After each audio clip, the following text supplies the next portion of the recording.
Welcome to the ParentNet podcast by Focus on the Family Singapore. In each episode, we'll be speaking with everyday parents and practitioners as they share with us gems from their parenthood journey. Keep tuning in to learn with us as we figure it out together.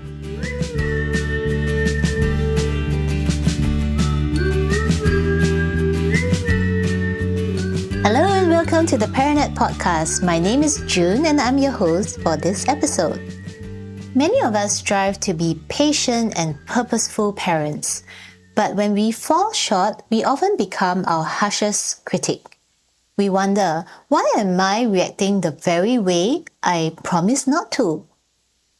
Parenting often reveals our impatience and our imperfections and sometimes unresolved wounds, but also our deepest hopes and joys.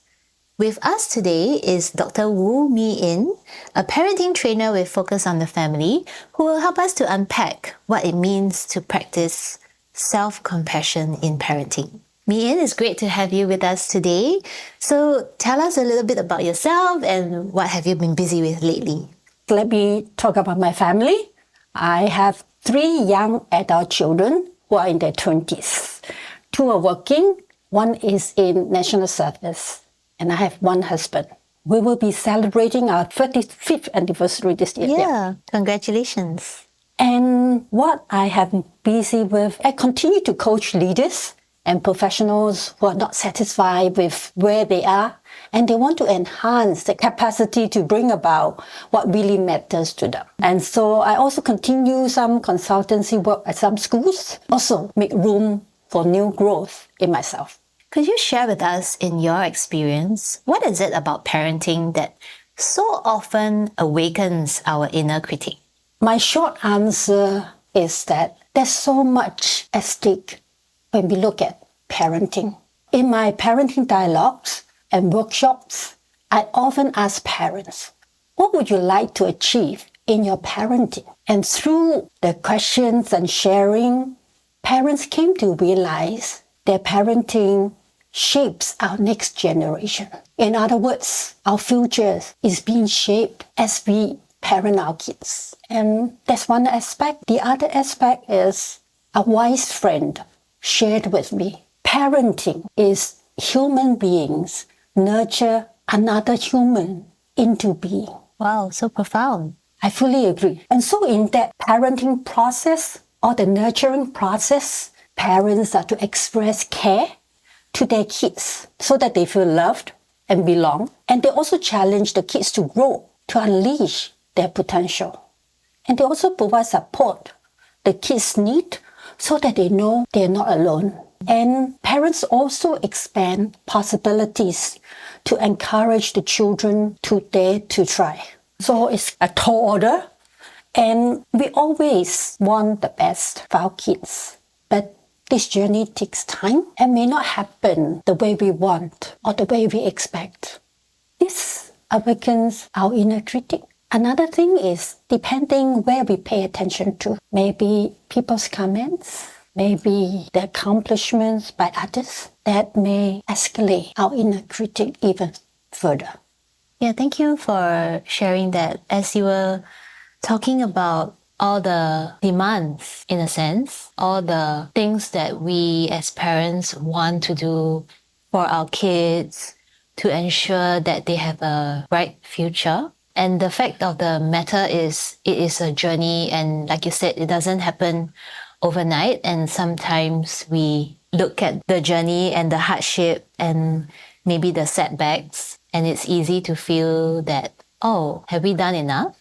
It's easy to feel even a sense of disappointment when things go wrong, right? Or ask, am I good enough? Yeah, it's such a common question that even though we may not voice it out, it's often in our heads. I wonder, how can we as parents begin to notice this voice of self-criticism and self-doubt in ourselves? And what might a more compassionate response sound like or look like? Let's focus on the first part of the question first. How can we parents begin to notice the voice of self-criticism? I like the way you use voice. So it means it's in our head. At least that's how I experience it myself. So that means we need to pay attention to our thoughts. And I'd like to say that each person is unique. For some parents, they may readily verbalize their thoughts. But for some, there are so many voices in our head, particularly when things not going well. So it really takes time and effort to discern, to notice. And I'm one of them too. I mean, there will be so many voices in my head, so I don't know which one is my self-criticism voice. Because I like to journal, when I have time to just write down my feelings, what came to my mind, and when I have the space to look back, then maybe I can pick up. From my experience, it's really a deliberate effort we need to put in before we can put it out. And apart from the voice in our head, it could also be our physical sensation. Maybe we feel weary, we're defensive, maybe there's rumination, then they can give us clues, or we may feel restless. And emotionally, we tend to be cranky, snappy, and angry. So all of these are clues, right? To sort of point to us that something's going on inside. And sometimes if we take a pause, like you said, sit down and reflect and journal, then we're able to like, oh yeah, I actually thought this thing in my head that I'm not good enough or that I haven't done enough for my child. Then you're able to kind of catch it. And in some other cases, like you said, it's the bodily or the emotional crankiness that comes out. And then you wonder, why am I reacting this way? It was a small matter, right? But all of these are clues and signs to actually point to us that, yeah, something deeper is going on and we should kind of check it out. I feel that they are really calling for our attention. But because of our busyness, and we easily brush it aside. Never mind, it will go away. So we may miss the opportunity. So now I'd like to share what might be some response that we can give when we experience this. I think one is what you mentioned, pause or rest, whatever works for the parent. And it's really finding space for ourselves. And then when we have the space, if we could just acknowledge what are the issues at hand, not to justify, not to avoid, not to deny, but just plainly do it. So that's why I find journaling is helpful, because after I put it to my pen, and then I can take time to look at it. The other part that we can do is to name the feelings. Just learn to name and label the feelings. And that allow us to maybe accept and empathize ourselves. And I like to call this give ourselves grace. And then I think if it's appropriate, maybe practice forgiveness and then give ourselves permission to move on. And I guess that takes, the ability to, like you said, have a distance between whatever happened or maybe our mistake or misstep, and then being able to reflect and say, okay, yeah, I think I can do better. I'm not a perfect human being. I like what you said about human being raising another human Into being.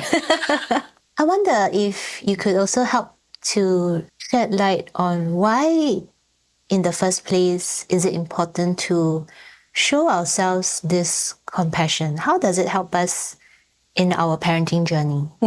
I'd like to share my experience. I think it will give answer to that. That's great. Yes.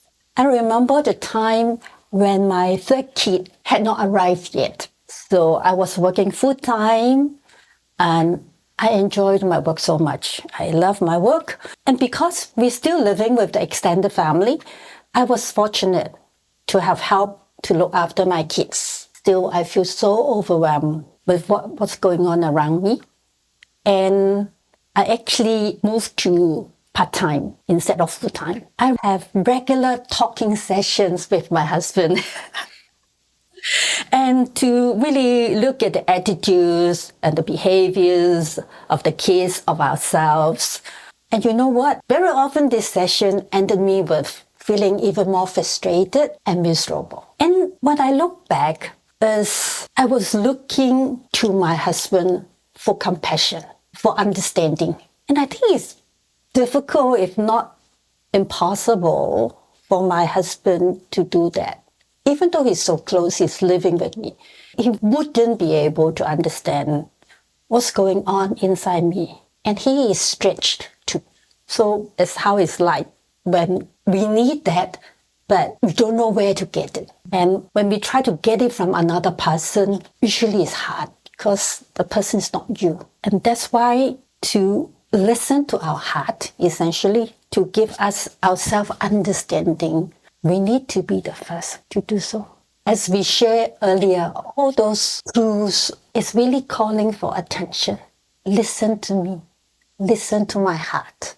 Oh, that's so powerful. I think for many young parents out there, they can probably relate to the story you shared, right? As a young mother who was feeling so overwhelmed. I like what you said, that even though your husband is so close to you and you probably shared your heart with him, it's still not something that he's able to fully give to you. This is something almost like a gift we have to practice giving ourselves. Yes. Yeah. Agree. Instead of expecting someone else to show us that compassion, please, right now. Yeah. I need now. Yeah. Don't even know the person is ready. Yeah. And often then we get even more disappointed, because I can imagine my husband, as much as he would like to love and support me, I can imagine him, telling me like, oh, instead of doing that, maybe you could have done this and you could have done better because of da, right? They are so quick to give the good advice and the well-intentioned solutions to the problems that we see. Have you experienced being in the heat of a tense and difficult parenting situation? What helped you to take a pause rather than reacting in anger or shouting that could then lead to the whole spiral of guilt and, the inner critic surfacing, right? I like the way you did the introduction. In our head, we know what to do, but we don't have the muscle, we don't have the strength to do it when it's needed. In the heat of a difficult parenting moment, my intention is to keep the parenting space safe, open. And I know parents are the one holding and maintaining that safe psychological space. So I would very much want to keep that space open and safe. But whether I have the strength and the capacity to do it, it's very much dependent on the compassion I give to myself, as we talked about it earlier, that we can't expect another person to give to us. I need to give it to myself. And that is so, so important because, as I mentioned earlier, parenting is a nurturing process. And then in the process, in order for me to nurture my children well, I need to nurture my health and my well-being well. And to me, that is self-compassion. So if I could pay attention to my health and well-being, then I have the strength, because I've been to the gym, to hold and maintain the space. Would you like to hear what do I practice to build up? Please, I would love to. My muscle and strength. Yeah. Actually, I like to just come back to what we say. It's really about listening to ourselves, listening to our heart. And given our busyness, it is difficult to just, hey, listen to me. Even your colleague want to listen to you, say, wait, let me finish this. We know it is very important, but it's not urgent. We can always push one side because it doesn't have a deadline. But what I have learned through my work with Singapore teachers to support them to nourish themselves, I learned one thing very important that gives me conviction to pay attention, take time to nurture my health and my well-being. It is my responsibility, my individual responsibility to replenish what I have expended in myself. If I do not do that, I will be doing violence to myself. So it was such a powerful message and stick with me. And so in order for me to really listen to my heart and take measure, I actually need to make space for myself. The space could be a physical space that really have time, but it also means the physical well-being, that I would have enough rest and I feel energized. So exercise and diet. So that's the physical space I need within myself and outside. And I also need to have a psychological space where that space allows me to hear my thoughts and also allows me to understand my emotion. And when that is available, then I could do what you just said, to really detach myself, to look at the issues, to name what's happening, what is now, and my feelings, the situation, and that allows me to accept and not to run away. And I think once we can accept, then we are in a place to offer understanding to ourselves and in a place to choose what action may help. So that's my practices. And one more thing I would do is, no doubt I enjoy my work, but after every work session, I actually would make sure I spend time by myself to unwind, whether with a drink or snack. And then I would either read or journal. So this refresh me. And when I go home, I'll be there for my family. And the other thing that I practice is I recognize I'm limited. At times, I just have no space, no energy. And so I make known to people around me so that they take note and they provide the support I need.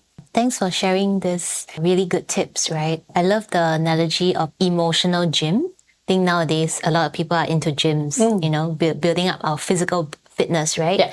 Because we want to be strong and healthy. But the emotional gym, I think this is something that maybe most people, especially busy parents, may not be aware of. The need to actually tend to our emotions regularly, the need to take space to be even, like you said, to have that psychological or even physical space to listen to ourselves, our thoughts, right? Sometimes so busy running here and there, you don't even know what you're thinking.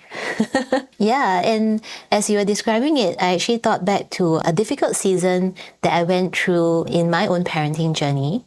And I realized it was very much like what you described, that we had to take space to figure out what was actually the issue at hand. A lot of talks, a lot of time spent away from the kids, just to have that space for my husband and myself to process before we could even be able to identify what is the real issue and what are we dealing with and how do we approach it constructively and as a family. I really attest to what you said. Even as parents, practice this skill or this muscle of learning to listen to ourselves and to show ourselves that compassion, how then do we also begin to model it to our children? So in our parenting, how do we show this compassion to our children? I was reminded that to speak kind words, we need good thoughts. When was a time my thoughts got in the way of being kind to myself? So it's still very much coming back to thoughts. Thankfully, we are free to choose to draw on the good thoughts we can choose. And this wise man, this guy called Dallas Willard, he shared once, the ultimate freedom we have as human beings is the power to select what we allow our mind to draw on. So we all can do it. And I'd like to offer a simple practice on self-kindness. First, it's really practice to step back to notice the negative and unkind thinking towards ourselves. Once you notice, then we choose to dwell on a life-giving thought. For example, everyone has issues and struggles. Let me see what I can learn and grow from this experience. So I can always go to this thought. And then the next step is to act on it. Ask, what is a potential growth area for me? And follow through. I find that if we could bring curiosity in, it tends to drive our judgment outside. And then once we practice this, celebrate my learning with the family. Yeah, bring it home. I hope parents find it interesting and want to explore and experiment. And please write to Focus to share your experience. And I really believe when we practice self-kindness regularly on our own, we're not only building capacity to be kind to ourselves, but also to our spouse, our kids in the moment. And I think this will ultimately help us strengthen the quality of relationship in the family. So well said. Thank you for sharing with us your insights on this topic. It was amazing how I could relate to some of the things that you said through my own parenting journey and experiences. So thank you once again. Before we let you go, is there a final word of encouragement that you'd like to share with parents tuning in? There are no perfect parents, but we can be good parents. We can be loving parents who are present and who are willing to learn. And when we choose to offer understanding to ourselves, then with our regular practice, we are more likely and naturally to offer understanding and provide support to our loved ones. Thank you so much, Mi Yin. Thank you once again for being here with us. You're welcome, my pleasure. And thank you, listeners, for tuning in as well. For more parenting resources, do visit our website at family.org.sg. And that's all we have for you today. We hope that you have enjoyed the episode, and do remember to keep tuning in to the Parentnet podcast to learn and grow in your parenting journey.